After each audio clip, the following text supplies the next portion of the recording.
Hey, everybody. Welcome again to Unfiltered and Intentional, also known as Mothers Unfiltered from the people from the past, from way back when.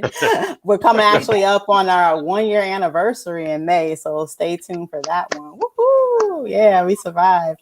But with that being said, before I get into all that stuff, Specs, drop some Hey, knowledge. everybody. All right, real simple. All right. So here's what you do: like, subscribe, and share.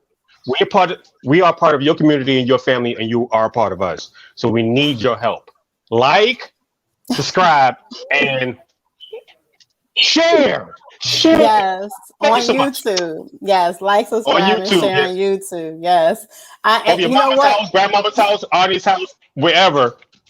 Share. Okay, Yes, I'm done.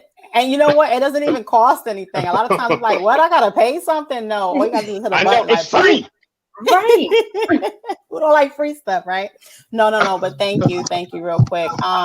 With that being said, we're going to talk about what's your addiction. But before we get into addictions and those tough conversations to have, I haven't been doing it in a while, and I wanted to start back up about our history. On April the 11th, 1913, President Woodrow Wilson cabinet begins government-wide segregation of workplaces, restrooms, and lunchrooms. So that initiative kicked off April 11th, 1913.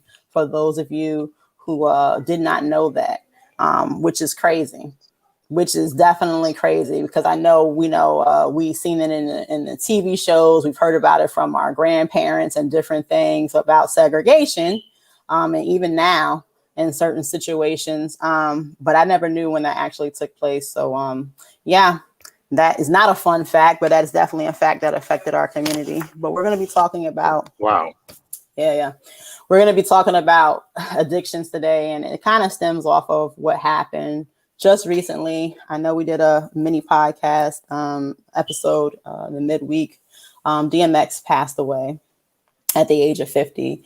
And a lot of us have listened to his music. A lot of us have grown up, with his music and his acting and different things that he shared with the community. And it hit home for a lot of people, and the hip hop community lost a good one. With that being said, it triggered a conversation. Thank you, Liz, for saying, hey, we need to talk about addiction, because it's not just DMX. We were talking about Michael Jackson. I remember when he passed away, and he had Right. like this big old cocktail. I think he was just always doing it, just a sedative to put him asleep. Like, who can't go to sleep? You need Right. all these sedatives, But I wanted to talk about addiction because a lot of times when people think about addictions, they're thinking about, oh yeah, somebody's on them drugs. And addictions come in many shapes, forms, fashions, and sizes, and it doesn't discriminate. It's not, oh yeah, because you're black, you have this going on, or you're white, you got this going on. It affects everybody. And there are scientists that say it's hereditary. I have seen scientists also say the opposite, but I guess it all depends on which direction we're coming from with that. But I wanted to share with you just to start and be kind of unfiltered with you guys, and the audience that's listening now and later. So definitely please add comments and everything. But what's my addiction? So I'm going to start slow, like minute, and then work up. For those who actually know me, I am an ice eater. And you're like, wait a second, ice eater, what what the hell could that possibly be? Well, some people call it pica. Is they say it's your body's craving, you're anemic and your body's craving that iron. But I rather chew my ice than to eat iron and healthy stuff on that aspect. And it's so bad because you're like, well, what's the harm in eating ice? I have a lot of broken teeth in the back of my mouth. Thank God it's not, Okay. per se in my smile line, but in the back, you'd be like, what's going on in there? I don't want to diminish anybody's serious addictions. I just wanted to start off with those because there are some people who don't per se have serious addictions. I think I'm still addicted to nicotine. Sharing another addiction. Yeah, the levels. Wow. Yeah. I'm addicted to nicotine. I started smoking, I want to say at the age of 11, sneaking. And then from the age of 11, it just progressed and progressed and progressed until, because, you know, growing up in New York City, you could always go to the corner store and buy yourself a Lucy for 25 cents or whatever. Or I would be over a friend's house and the mother would say, hey, go buy me some cigarettes or buy me some Lucy's or light the cigarette for me. Well, if you was a kid lighting a cigarette up for somebody, you can't just put it to a match and think it's going to light. You have to pull it. And I would always do that, you know, and then from there, so there's many, many things on that level, plus trying to be cool. And I still battle nicotine addiction to this day, and I'll be 40 soon. And it's sad because I literally have to hide. You know, I have to hide from, and I know my kids are like, what? They might be listening or whatever, but I'll literally hide because my daughter was like, you'll die tomorrow. Your lungs, you don't care about your kids. You hate us, you know, and just kind of but it's really bad. It's sad. And it's sad. But the guilt. Yeah, the guilt works sometimes. I knew not somebody, with addictions, but it does work. Well, I can say this. I knew somebody who snuck in the bathroom to smoke cigarettes, and they literally died, I want to say some years later, of a heart failure. And they were still smoking to their very last breath. And I think about those times and I think about those things. I am the cousin of Ty, for those of you that don't know. And my family on my father's side, they have suffered from addictions as well. I'm talking about like uncles and aunts and those things. And we can get into that a little bit later. But even on my mom's side, any type of compulsion that one has and you're constantly doing it is an addiction. Biting the nails. I've seen some people's nails look like they don't even have, you know, beds because it's that bad. In reference to, yes, Liz, I do know. Your nails are beautiful now, but yes, you know, I have definitely suffered in other areas. I don't know, I'm getting that unfiltered, but just to kind of, I may dabble in it a little bit more. You know, I'm getting a little emotional and I want the rest of the panel to talk. But Ty, if you could hold me down and tag what's your addiction? Ooh. Okay, so I'm not, you know what? Let me unplug this. Am I giving feedback or am I good? You're good on my end. I'm good. Yeah, you're good. I don't really, as unfiltered as we are, I don't really share a lot of personal stuff. I run my mouth a lot, but I don't really say a lot about what I've been through, what I'm going through. So addictions. I don't know how far down that rabbit hole I want to go. Yeah, of course. I would say my number one addiction is cigarettes. So nicotine. Okay. Yeah, I mean, and to the point where some years ago, I ended up with numerous blood clots on my right lung. Oh, and wow. pneumonia. So I was hospitalized for about like a week, 2 weeks. I left, I had to give myself heparin shots, and then I progressed to, you know, Coumadin, and then I tapered myself off. However, till this day, I still smoke cigarettes. Now, I do not always go and buy a pack because I'm one of those that if I go and buy a pack of cigarettes, I will smoke the whole pack in one day. I do it or I don't.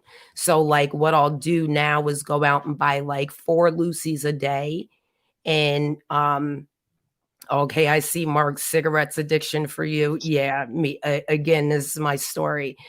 Even though I know I shouldn't be smoking, but that addiction, that it's like when you're talking about addictions, and regardless of what it is, you know, sex, porn, shopping. I have a friend that had a shopping addiction. She would hide clothes and shoes in the trunk of her car, like bury it in her closet, a bad shopping addiction. But it's like when you start to get over that addiction, it's like, who am I past that point? When I did quit smoking at one time, I really had to find myself again, which was so weird. Like, Who is Ty outside of when you wake up in the morning and then before you brush your teeth, you have a cigarette?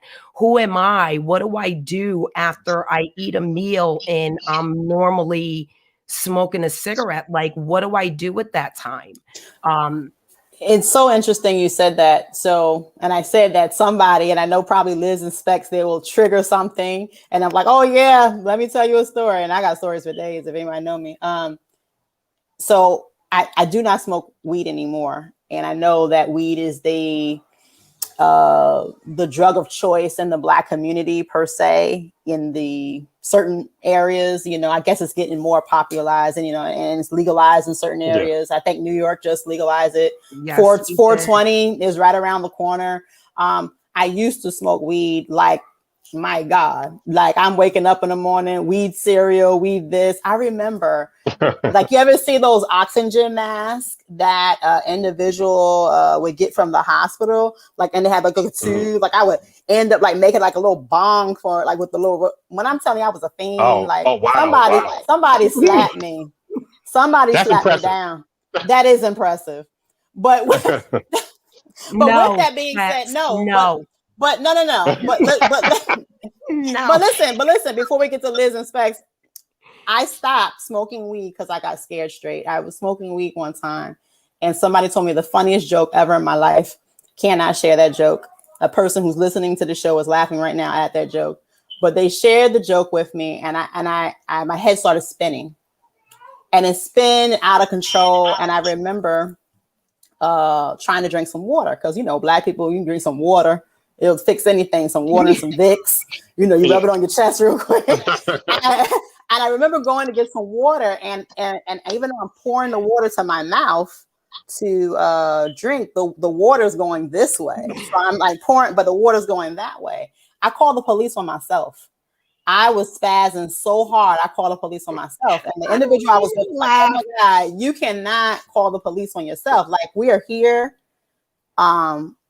The kids are in the back room. Are you crazy? And I was like, I'd rather go to jail and have the police and the ambulance and the emergency people take care of me than to feel this way. And I got scared and I started panicking because my uncle on my mother's side, I know he was schizophrenic, and he actually got slipped a drug when he was younger at a party, and he got stuck like that, I guess, for the rest of his life. So I just thought to myself, I wasn't in my right state of mind. I'm being real paranoid and delusional right now. Imagine if I get stuck like that and my kids have to see me in this state.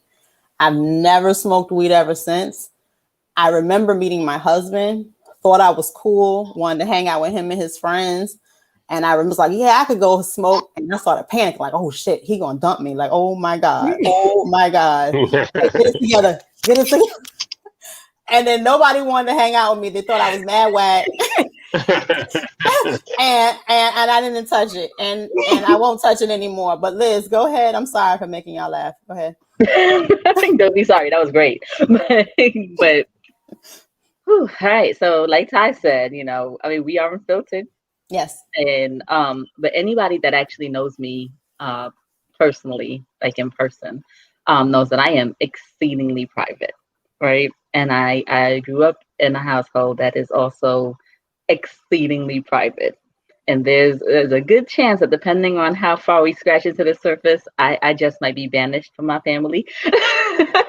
So I will proceed with caution here. But I will say, because you started the show kind of talking, we said we'd go up in levels, right? Going in the levels, yeah. And I'm quite aware that we do have an audience, right? That's looking to us to an extent to be unfiltered and intentional. And so let me point out one thing before I dive into any of my skeletons here, right? I remember that a couple years ago. Also, for people that don't know me, I have 2 daughters. They are 19 and 8. And anybody that has tried to raise a teenager already knows that it is nothing easy. It should come with a medal at the end, I swear. And my daughter, she really is. And she's great. And I don't want to make it sound like she was ever just, this heathen, because she never was, right? But it comes with its challenges. And as parents, it also comes with its minor disappointments, right? Because I know I raised this kid not to, you can fill in the blank with anything, and here they are doing it, because that's a part of growing up. But we were going through our challenges at the time, and you know, the thing to do is to run to church. You know what I mean? And so there was a women's summit going on, specifically at my mother's church. And I went because surely it was mothers. It was around Mother's Day in that time frame. And so surely somebody here is going to be able to relate to me, and, you know, we could pray together, or whatever that's going to look like. And I got there, and there was this lady that came out for the particular session that I signed up for. And there was, you know, this blonde lady up on the stage, and she was just crying and carrying on. And I mean, and, you know, my heart went out to her, right? Because raising these kids, and my son her son was 19 at that time. My son is 19 now, and, you know, everybody in this church knows what, you know, I've been going through with my son. And I didn't know, because that's not my church. It was my mother's church, you know? So I'm sitting here, and I'm locked in, like, oh my God, somebody that finally gets me. And she came out with, you know, here he is, he's having sex out of wedlock.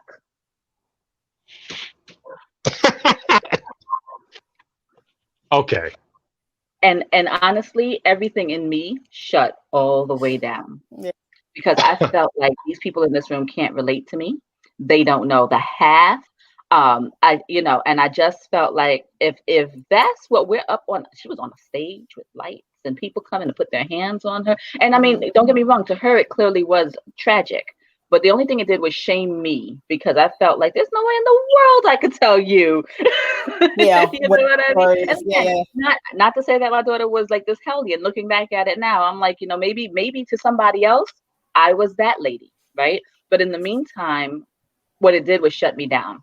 So, you know, please don't take us going into this and escalating at levels as, you know, these bougie bees don't know what I'm talking about. It's not it. Trust me when I tell you. I think that if you've been tuning in, you know that for the most part, we've all shared just enough for you to know that we've been through our stuff and we know what it is to be serious.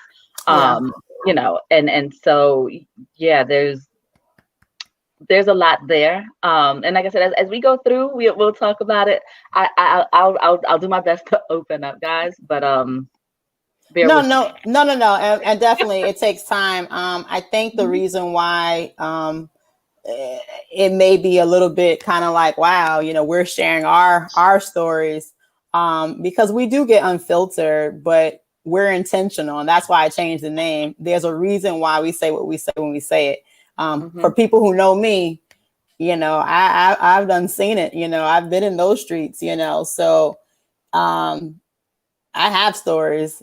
But it's a time and place for everything. So definitely when the time is right for you to be like, oh yeah, that's what happened, you'll definitely tell your testimonial. And then we'll also have that point of a breakthrough, because, you know, maybe this conversation has to be a part 2 on healing and these things, because a lot of times people just are assuming that addictions automatically is for drugs, and it's not. It could be for sex and shopping and gambling and porn and shoot. What about people who hoard stuff, you know, and why do you have 12 you know, this and this or whatever, and we make these excuses for the things that we do, you know, and that's what those addictions are. And we'll get into the analyticals behind that in a second. Like Specs says, we're doing it the layers. So go ahead, Specs, and tell us what's in that closet of yours. Okay, so it's gonna be 2 things, but I'm gonna give a little backstory. So I always needed glasses. I have astigmatism, and my eyes are 20/40, 20/60. So I didn't get glasses until 16. So I didn't know I was almost blind. So I would learn people's smells and their shapes. So I can recognize you across the room because of your shape or your smell. So 16, got my first pair of glasses. Took me like a month to adjust to seeing. I didn't know my mother had freckles until 16. Wow. So I'm gonna leave that there. I used to bartend in my 20s up to my 30s. I might have had a drink once a year. Okay. So I started drinking at 33. Put a pin in that one. Okay. So the first one, let's say addiction. So let's say a young woman walks past me and I learn her shape. If she's walking down the street, I might not know her face, but if I know that her backside, small, short. I could be like, that's Tina. People like, how you know? Yeah, because I know its shape. I see its shape like twice. Oh my I got God. you. Oh my I got you. It is a thing. So that's that one. So Are these Until the- addictions or quirks? Are these little quirks? Or no. You Sounds got creepy. things about you that are. Hey, well, Creepy. your mind. What is it? What does your mind do when you lose a sense? The other ones pick up. Right. So right. now I can actually The see. other senses are heightened. Right. So what you might not notice about a person, I do, because I've never left. So you might not notice the smell, a cologne, a perfume, possibly. But I if you walk past me enough and I know you enough, I know your smell. So you can walk past me and I'll be like, hey, what's up, man? So you couldn't tell by the footsteps. You had to tell by the body. No, if you were a distance away, I could tell by your shape. I could see you down the road and be like, oh, what's up? So your Just hearing by didn't your get shape. heightened. My hearing did in fighting. Like I can almost not have my eyes open and still fight. I'm sorry, guys.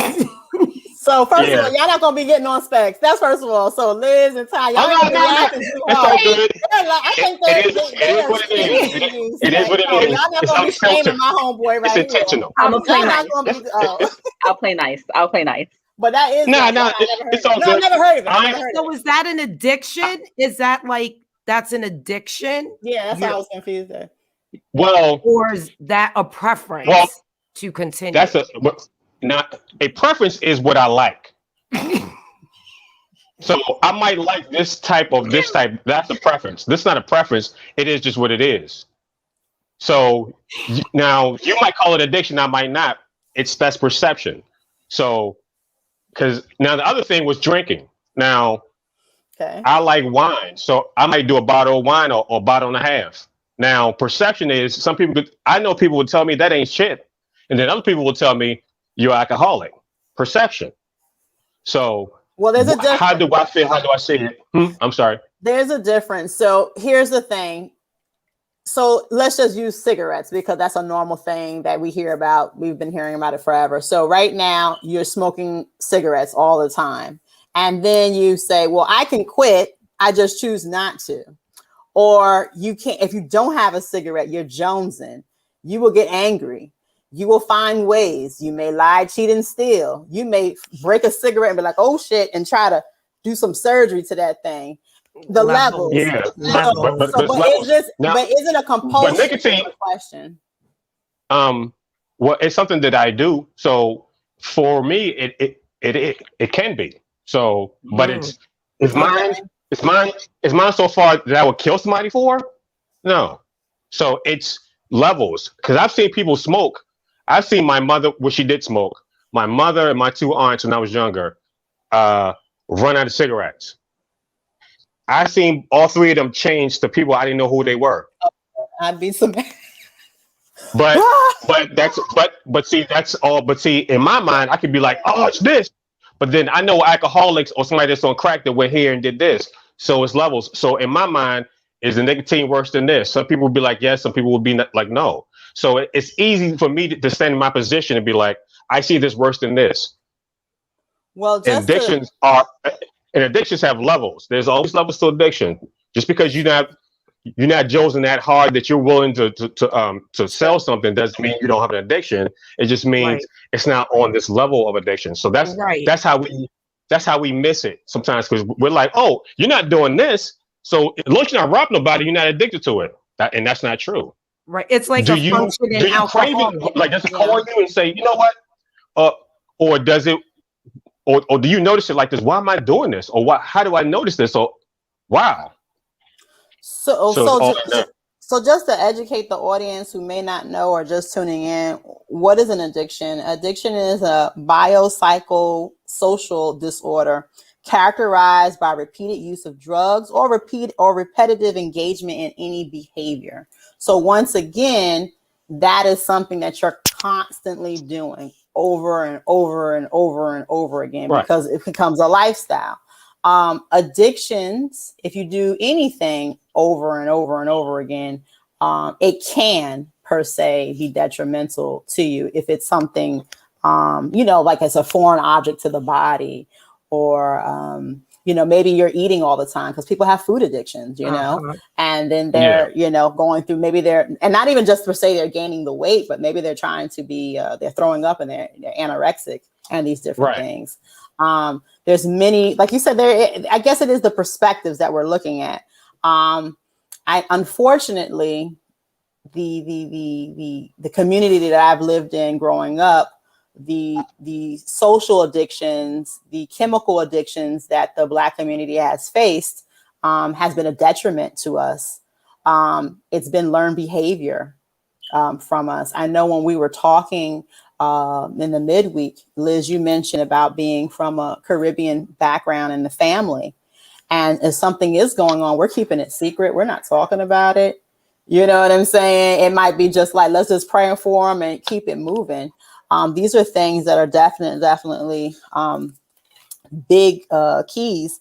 I want to ask a question to everybody, and even if the audience wanted to answer, as a society, and this is like in the government sense, has the government made a whole business off of people's addictions? Have they, but is it a thing, like it's an actual industry? Is this really where we're at, where people are getting paid off of other people's traumas and because when we're pulling back these layers, and we're digging into addictions, and we're digging into just us as a community in a whole, look what the crack epidemic did to our neighborhoods, compared to the white neighborhoods, and how they threw resources at them instead of jail time. The industry is very, very big. Do you think that we're improving when it comes to this, or do you think that we're going downhill? Is it an incline? Where are we at with this? Well, it's specials. You know what? It's amazing, right? Because if you ever drive through the hood, three things we have: churches, daycares, and liquor stores.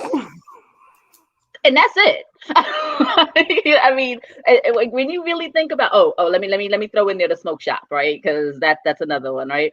But that's what the hood is rich of.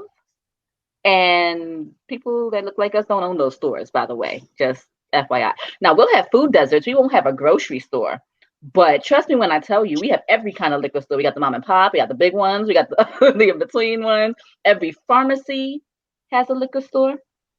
Y'all ever see that? Like Walgreens has a liquor store and CVS has a liquor store. And I'm going, I thought you were here to heal people.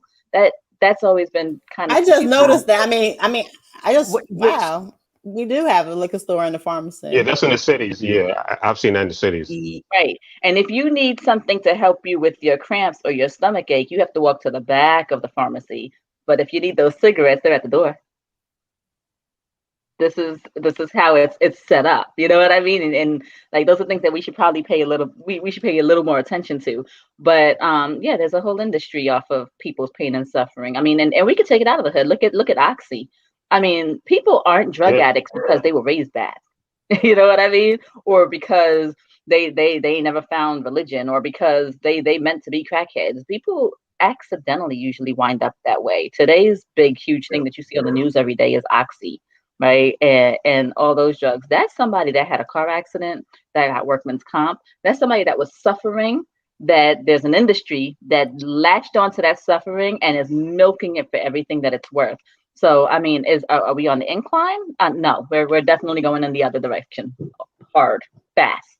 So we have, yes, I would agree. Big Pharma is funded largely by addicts. It's interesting because I was looking at the statistics in reference to the jail system and how we're incarcerated at different rates. Just if I can quote you, real quick.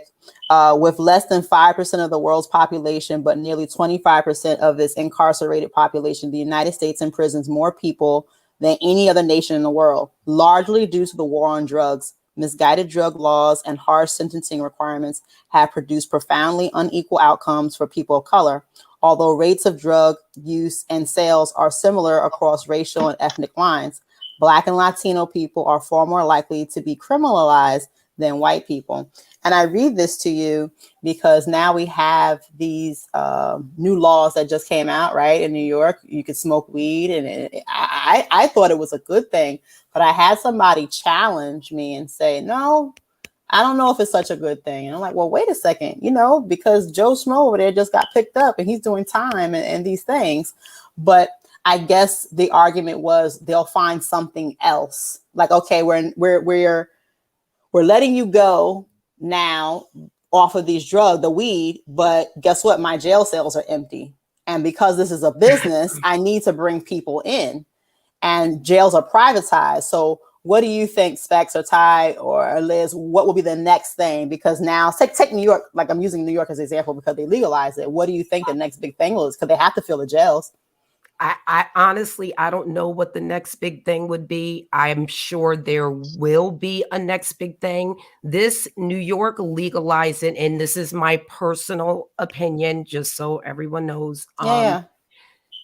New York legalizing marijuana was not for the Black community. It was because they need to make money. That's what that was. Wow. This is why everything was so I didn't long. even think about that. Wow. So again, you have COVID that came out. We lost a lot of money. I know we've been working on this for a while. But okay, so the problem is what do you do with all the people that we've already incarcerated for it? So these were the little snippets that they had to figure out before they went full blown, where they could collect the money.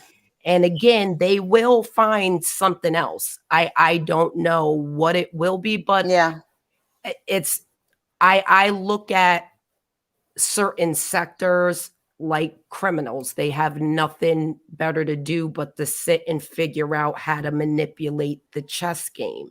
That's what they do. And then in turn, we have to figure out, how to keep ourselves alive and out of jail. So I don't know. But it was very carefully planned, and whatever I could tell you, if it's legalized, they already have something else in the making. It's just not out yet. Can you read that one comment there? From Marie. Yeah. Prescriptions are quickly prescribed instead of promoting a change in lifestyle through counseling, mental health, nutrition, and fitness. I'm so glad you said that. Can I just go ahead. I used to work at a doctor's office, and they called him the pill pusher. So you had to come in, he had to do a full complete workup, and he would prescribe all these different medications, but just to jump on the bandwagon, but he would never send them to a therapist or a nutritionist. You're not watching their mental health. You're not monitoring fully the levels in their system and if they're abusing or not. You're just how it works. And again, me being in a doctor's office, they have the drug representatives that come in, they flash all this, they take us out to dinner, drinks, they give samples, and then each time the doctor writes a prescription from that pharmaceutical company, the doctor gets money from that pharmaceutical company. Right. So again, it's really not about the healthcare. It's about pushing the drugs without it being closely monitored by these doctors that probably should not be fully prescribing half of them that they were. I was going to add to that. I worked for a company, not disclosing the name, and in the company that I worked for, we were advocating that counseling and different therapeutic remedies besides actually those prescriptions and things. So if a person, let's just say, had some type of illness or whatever the case may be, well, instead of just saying, hey, let me go send you to the doctor and make an appointment for you, here, let's make an appointment for that counselor or whoever. And I found out, like, wait a second, and Medicaid, actually, you can use your Medicaid to get these services like arts and all different types of things that you'd be like, really? I could use it for art and equine search and mess with the horses and stuff. I'm like, wow, you could do that. I found out that the reason why they weren't promoting that was because the directors got a kickback. And I was like, wow. And I was just so shocked to the core. Like, wow, you rather push the drug industry to these individuals than to say, hey, here's other therapies for these people. And just like you was mentioning, Liz, about a person who gets into a car accident and they prescribe the oxycodone. Well, oxycodone, for those who might know, is a painkiller, AKA heroin, and it kind of gives you that out of body experience. And I could tell you, and here's the kicker, and I had no idea, here's my unfiltered truth. I've never been per se addicted to pills and oxy, but I remember one time getting my tooth pulled. I get my tooth pulled, they give you oxy. I'm not thinking anything of it, pop the pill. But then once it wears off, what do? You pop the pill. But I'm not realizing, and I didn't pay attention, that it literally on the bottle, it tells you that there's a time to take it, wait 8 hours and then take it so it gets out of your system. So I would say like every 4 hours, I'm popping an oxy. I remember I was so stuck one day. My mom was like, are you about to OD? Because I was such in a comatose state. Like I was just like, yes, like just really I was enjoying the high too, because I felt no pain. Like the kids were like, can I do it? Yeah, sure. Can I go? Yeah, whatever you say. But just not knowing that just like that, an individual can be hooked on something and they had no intent to ever, it's literally heroin. It's like a nicer form of heroin. And I have a question, and here I go off of my shit.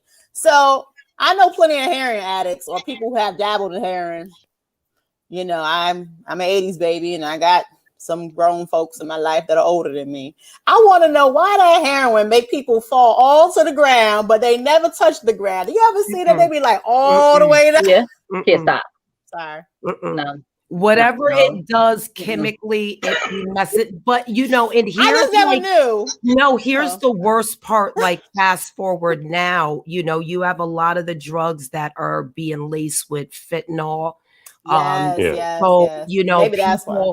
Yeah, it's a lot of things, and I just want to read this comment.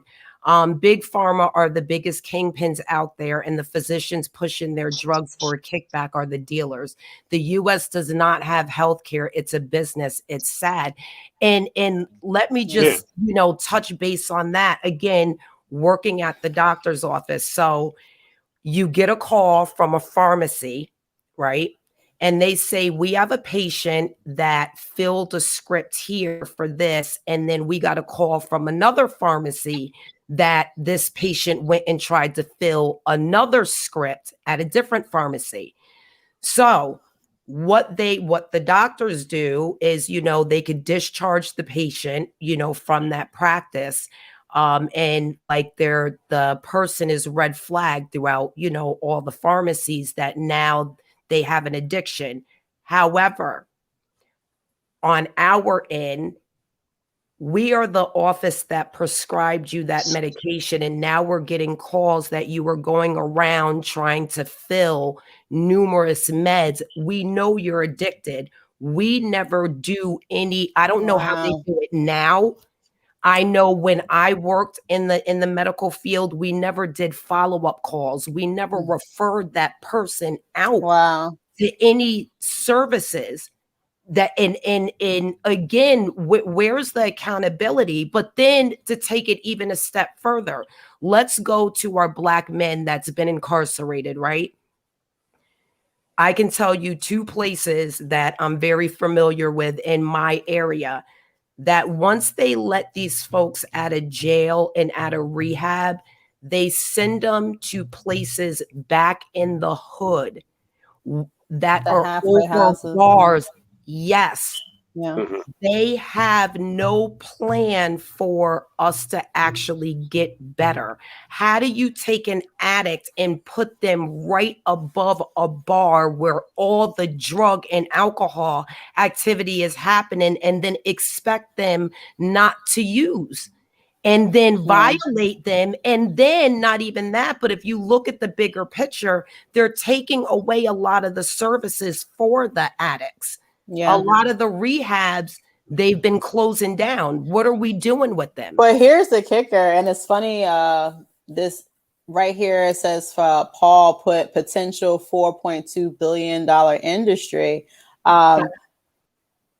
Imagine what you just said. So inmate A gets out, they put them in a halfway house across the street from the liquor store or whatever have you, and whatever. I was reading another statistic. It says mass incarceration destroying Black families. 2.7 million children are growing up in the U.S. households in which one or more parents are incarcerated. 2/3 of the parents are incarcerated for nonviolent offenses, including substantial portions who are incarcerated because of the drug laws, and they're violating drug laws.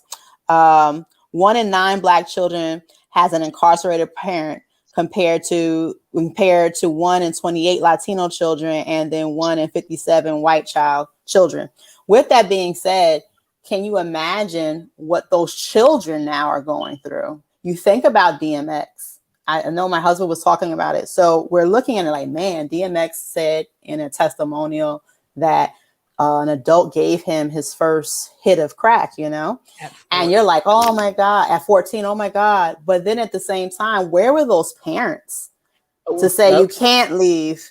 No. Where were the parents? For instance, we have no regulation. We have no regulation when it comes to certain neighborhoods. The kids just kind of roam free. The parents are not in the household. I think his grandmother was around at one time, but his mother wasn't. So she wasn't ready to school him and say, hey, this is wrong and this is right. I know a lot of kids, young youth, who have been turned out by older people. They lost their virginity to older people. They've been thrown to the streets because of older people. So it's like, as much as we need to be there in the community, we're not. And you can imagine those little kids who are dealing with these issues, and now they're turned to drugs. I think they say weed is a gateway drug to other things. Go ahead, Liz. What was you going to say, Liz? I mean, so I remember Ty just a few minutes ago mentioned that, she doesn't know what's going to take the place of weed being legalized, but right. I think we're already there.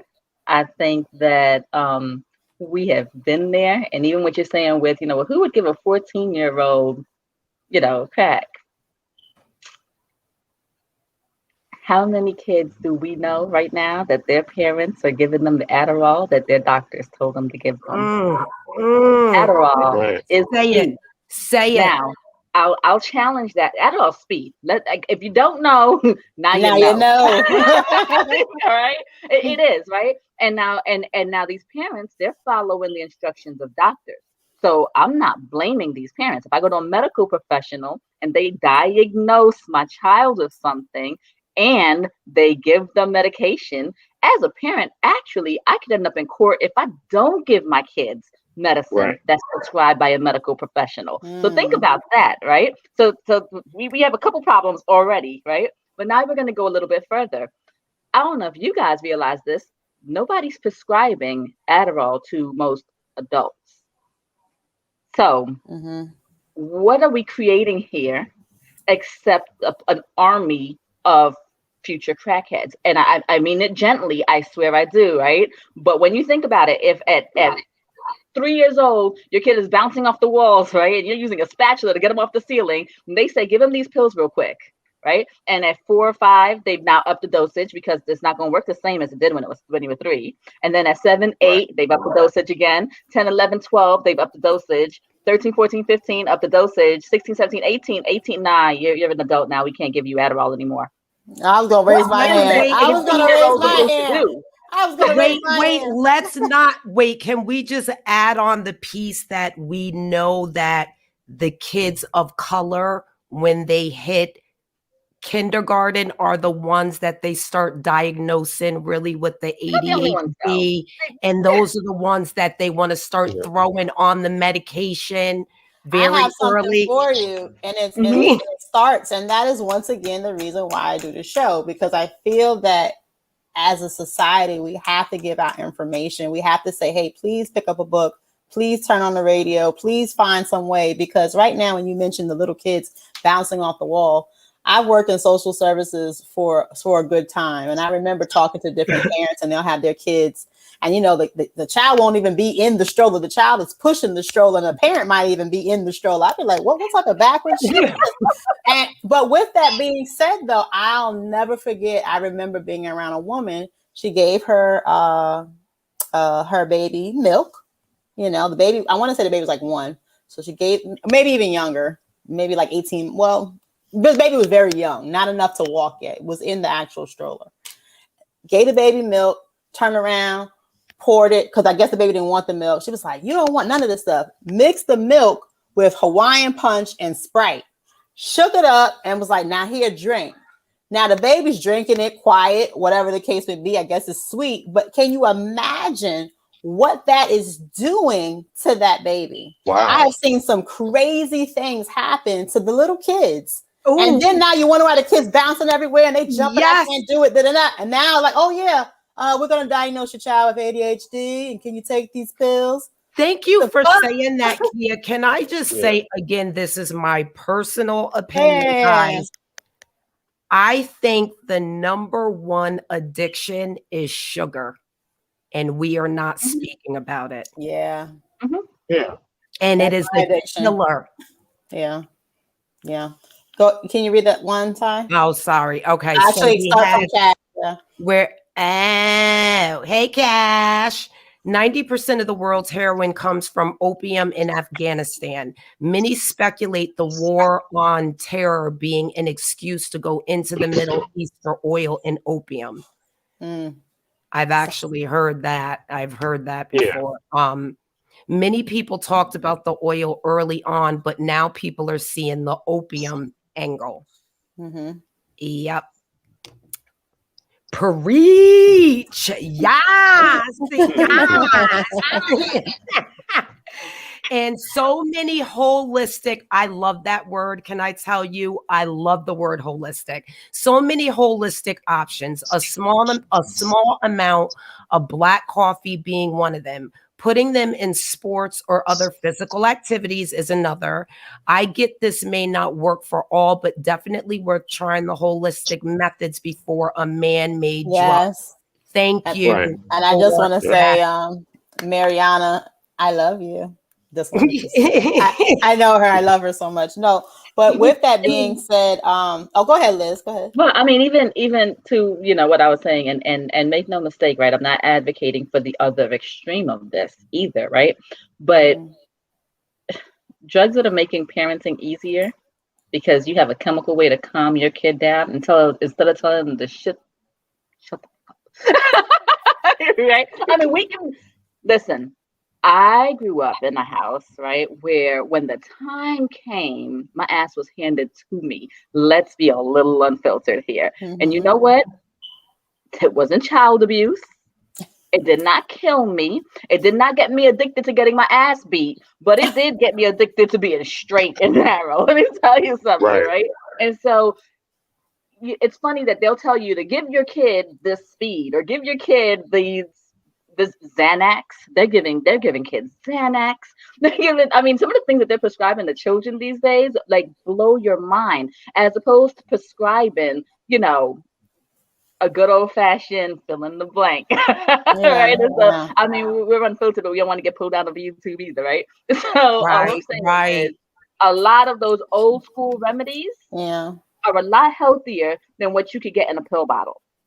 Yeah. Right. Not advocating for extreme, but there's other ways there's other ways. There's definitely other ways. I think that when you deal, because when you look at drugs in a whole, from way back when Coca-Cola was originally putting cocaine in the actual bottle, all the way to current now, drugs was used as a way of escaping.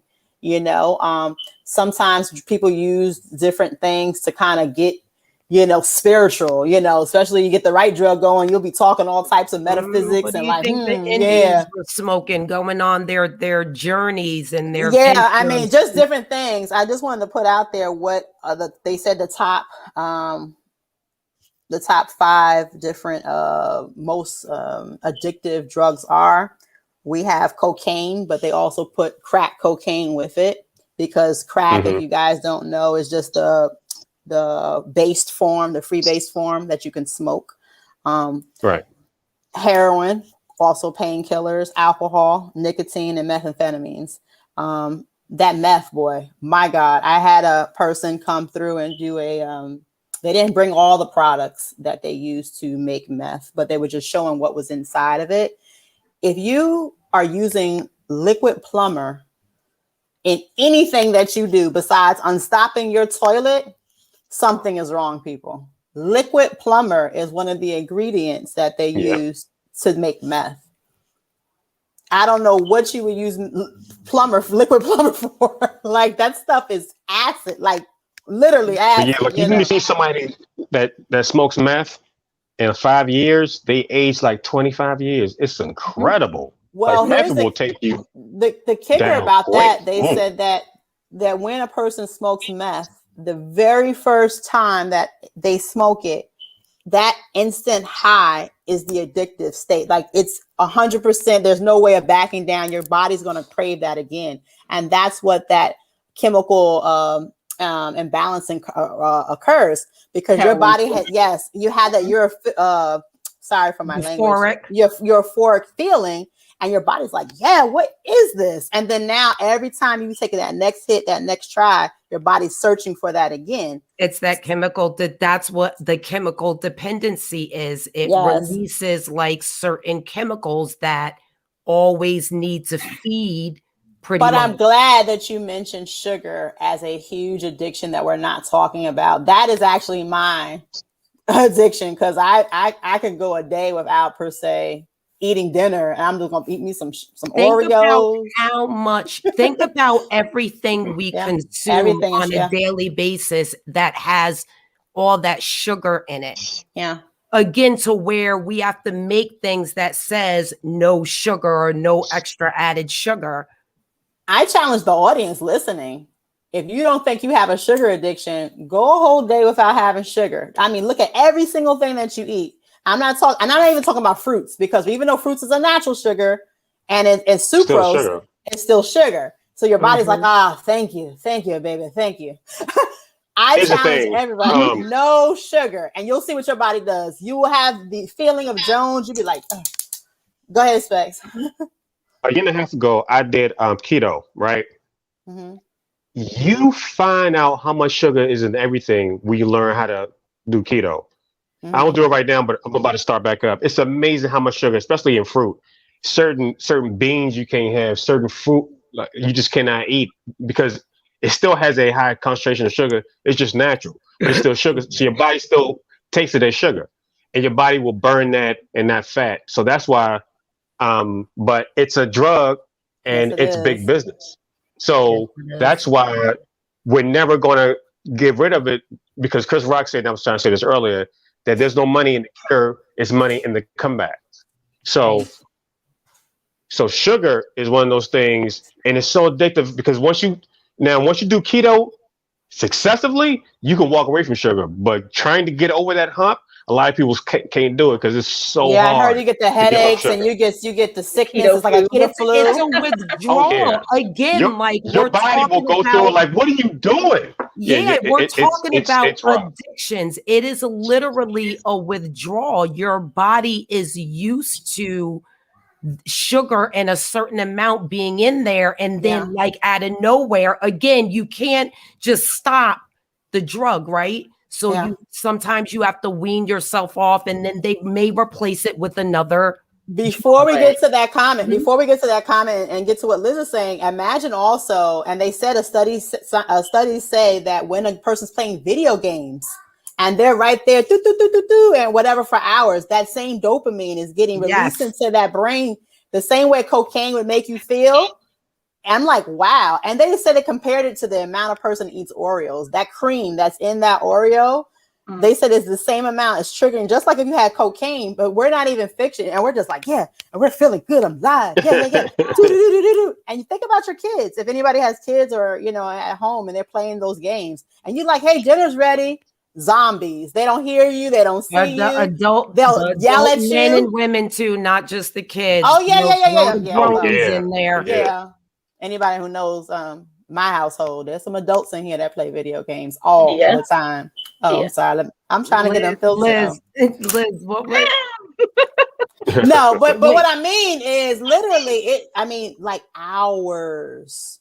Like you can't break. You might damn well wear a diaper because you fitting to piss on yourself because you have not moved from that spot. What the fuck is going on? Oh, sorry. Bleep. Okay. I tried. I know. But you know what? Jumping back in there real quick. So, and another thing, right? As they're going through legalizing everything, you realize that once it's legal, it's legal. It's not just legal for recreational use, right? So if they, let's just say, legalized cocaine or speed or heroin tomorrow, understand that means it's legal for it to be in our food. And if we're addicted to those foods, we're going to continue to consume them. It drives sales. And as people are becoming more health conscious and consuming less sugar and less soda is on the decline. Oh, yeah. Right? Fast food is on the decline. These are really huge businesses that need to figure out how to get people back and to keep them coming back. So be mindful, like sometimes it's a ruse, right? And even that, right? How many different things can you walk into the store now that certain things are illegal, and you're starting to see CBD, this and that and the third everywhere. And now if you really pay attention, there's also THC, this, that, and the third everywhere, right? Because once it's legal, it's legal. So it's not just, because I want to get high or because I want to get addicted. It might just be, I want potato chips. I want more and more. Well, it's funny you mentioned potato chips. They had a documentary. I think it's Food Inc., if I'm not mistaken. It was one documentary, and I'll get that information and put it out to you guys. But it was talking about Doritos. And they say how Doritos has a chemical in it where you just can't eat one. Just like Lay's, they put something in it where you just can't eat that one chip. You have to come back and get more. And it's like, wow, like everywhere we go, we are facing something that is triggering some type of chemical reaction in our bodies where we have to come back. So, much power for people who completely don't eat processed foods because, my God, you are already 5 steps ahead for the people who are struggling. It's rough. Yeah. So, somebody actually just texted me to my phone and didn't put it in the comment section. I'm gonna call him out anyways. I won't say who because he's being shy, but he said they can legalize and still regulate the use of it in certain products of food. They can. Yeah. The problem is, if we're not advocating for them to regulate it, like BPA and MSG and everything else, they're going to sneak it in for as long as they can get away with it. I'll remind you that they used to lace tampons in asbestos to make women bleed more. I'll remind you that I've heard of that thing until asbestos was, just blanket, not okay, right? So yes, we can rely on eventually the laws will catch up and they will be regulated, but eventually. Sounds like another generation lost to me. Read that comment and then I'm gonna get back to what you just said. Black people are only part of this corporation to fuel its predatory capitalist system. These people basically telling us we are going to make them money one way or another. You better preach once again, it's Daniel. The truth. Daniel be on fire. Daniel come through with a little comment and then bounce. You better go ahead, Daniel. You ever see he dropped a little knowledge bomb and I'm out. No, I wanted to talk about what Liz was saying. And also now that people are really health conscious, they also talk about, hey, I'm going to buy organic. But what I've been realizing is if you have something that says organic, it could just be the peas in that food is organic. One item has to be organic and they'll label it organic. Everything else doesn't have to be organic. Something in that product has to be organic. So right now I got a TV dinner that said, organic so-and-so. Well, the carrots are organic, but everything else isn't. But now you're going like, oh, I'm trying to buy healthy and I'm doing it. You really have to be conscious of what we're doing because it's hitting us in every fashion and form. Well, And go ahead. Sorry, not to even mention that if you, and I can't articulate this like to the fullest, so I encourage everyone to do their own research. Of course. But when I was looking up information about the vaccinations in the FDA, and then plus they had something on Netflix too, they really allow a lot to pass through our foods and stuff that we have no clue. A lot of things that are very harmful and again go along with addiction. We're being fed stuff every single day and we don't even realize it. Again, like when, just to quickly go back to what you were saying about the potato chips, they do actual studies. They bring people in, they see their reaction, they do different, all this is strategically done. And yeah, it is a business. It's a business. Without the chaos, you can't have normalcy. So if you take away addictions and everyone has good health and you don't have to worry about anything, you don't really need the doctors, the nurses, the medical staff. Right. Again, you start losing money in certain industries. You have to keep people sick and act like you got to get them better. It's so interesting just to kind of wrap it up, put a little bow on it. It's very interesting how we started off talking minutely, about, I'm addicted to ice and this, and then and then we're talking about big businesses and corporations. And literally they'll have, psychoanalysts study, people and their behaviors and what makes people go up and down. Oh, this person likes this and this likes this. And I think that, for the minority communities, they studied us inside and out. They know that don't bring money in. We know that in every poor neighborhood, there's a McDonald's. My God. And those McDonald's are cheap, and I know they cannot compete with the Chick-fil-A's. So, they got the special two for $2 and all the different little, prices that they have that are affordable that kids can get. And they know what they're feeding us. They know what we're listening to. They know that we're depressed. They know that they took the family and broke the family up. They know that we want to get away. They know that it's an escapism. DMX struggled. And every single song that he has written, he's talked about his struggles and the demons that he's dealt with. And whatever that takes in reference to a person trying to break free, from finding comfort in someone else, from finding religion and finding God, if that's what it is, finding a counselor, finding something, I think we should do a part 2 in reference to how do we heal from it? Because I think that while we're healing and while we're recognizing that this is a fucked up industry that we're living in, they're preying off of our weaknesses. How do we combat this? But we're trying to combat a $1 billion, $1 trillion industry.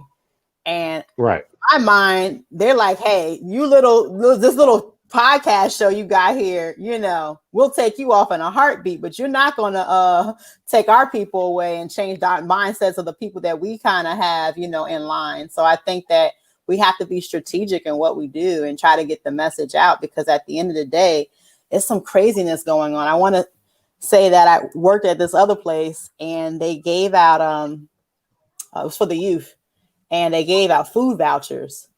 And the director had this many food vouchers to give out, cards, but the cards were from McDonald's. Every day you would give McDonald's cards to these youths. And I'm like, is there anything else that they could, because it was $10 on the card. So you could take it and go to the supermarket and, just give a regular gift card, not the McDonald's card. And they said, oh, no, we don't do that because we get bonuses if we just promote McDonald's. This girl came to me. She said, Miss Kia, I don't feel good. I said, well, come into my office. What's going on? And she's like, I haven't used the restroom in 3 weeks. I say, what? 3 weeks? She said, I haven't used the restroom in 3 weeks. And so my little sister neither. And so as soon as she said that, I realized it was because of the foods that she was eating. She ate McDonald's every single day. But why did she eat McDonald's every single day? Because she lived in an apartment with 8 other people. They had no food, and she's saving the McDonald's cards for her family. So every single day she's eating McDonald's. She had no money, and the food stamps ran out. So with that being said, I told her, I said, hey, the system's not made for us, but we got to be strategic. If that means every single day you got to buy salads from McDonald's, you know, the wilted lettuce that they have, then you buy that. Do not buy the French fries. Do not buy the hamburgers. Do not buy all those other things. Go ahead. Here's one thing I want to say, which is a little hard. Keto. You want to learn how to bring your blood pressure down. Don't deal with sugar or diabetes, and have the best energy you've ever had in your life. Keto. I was on it. What was I? So I'm 48. So let's say 3 years ago. So I'm 45, feeling like I was 16. So I could do cardio, work out, and then I would turn on MC Hammer and dance. I haven't had that energy since I was 16. And imagine everything as a 16-year-old boy that can happen to you. Keto. And you can eat salt and not have high blood pressure, which I have high blood pressure, but keto brought it down, and I can eat salt because you need it. Your body craves salt and you need it. But when you have high blood pressure, but keto brings it down. So that's my little tell for everybody. I don't care where you live. I don't care who you are. Research keto. Not old keto when it's just meat, but keto with vegetables. If you could do that and learn how to cook your food, because you have to cook your food, and it's not that expensive. But if you do that, it takes a discipline. That's the thing, because it's easy to get McDonald's. I'm running late. I'm hungry.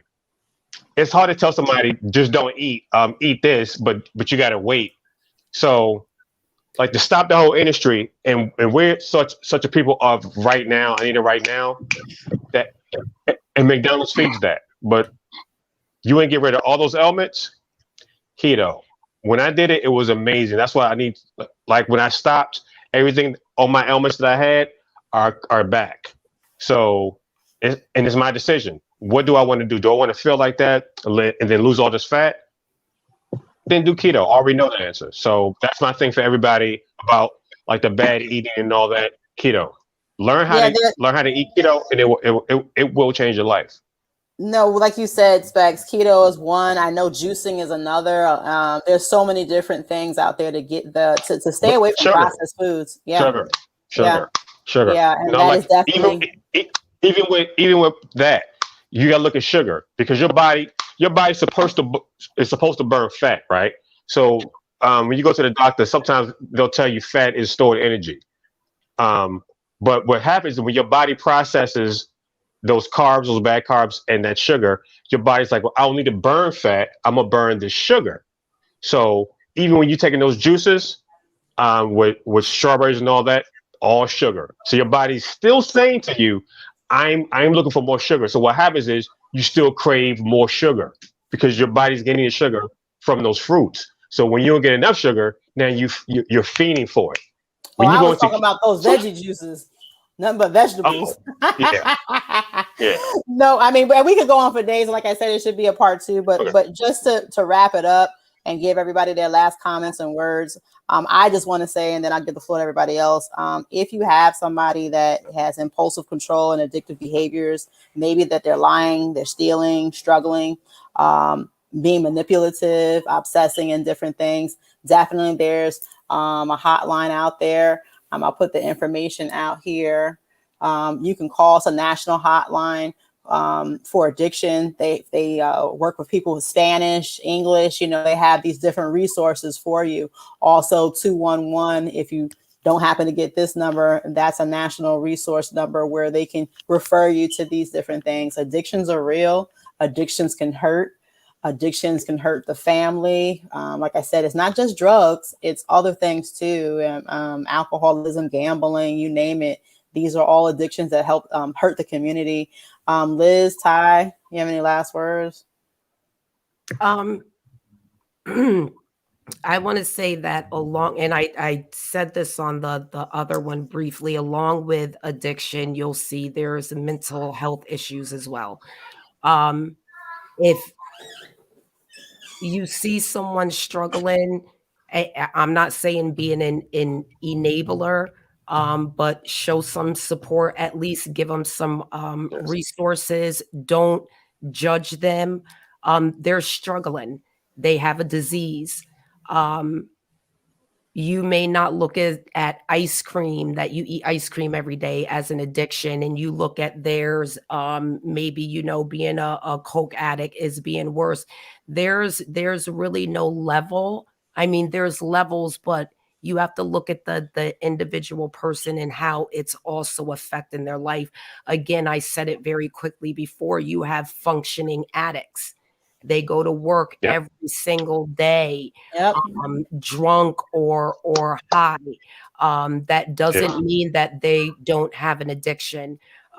If you have an addiction, don't be scared. It's okay. Yeah. Some of us have been there. It's not an easy road. It takes a lot of self-discipline and a lot of self-love. There is a support system. Please get help Yeah.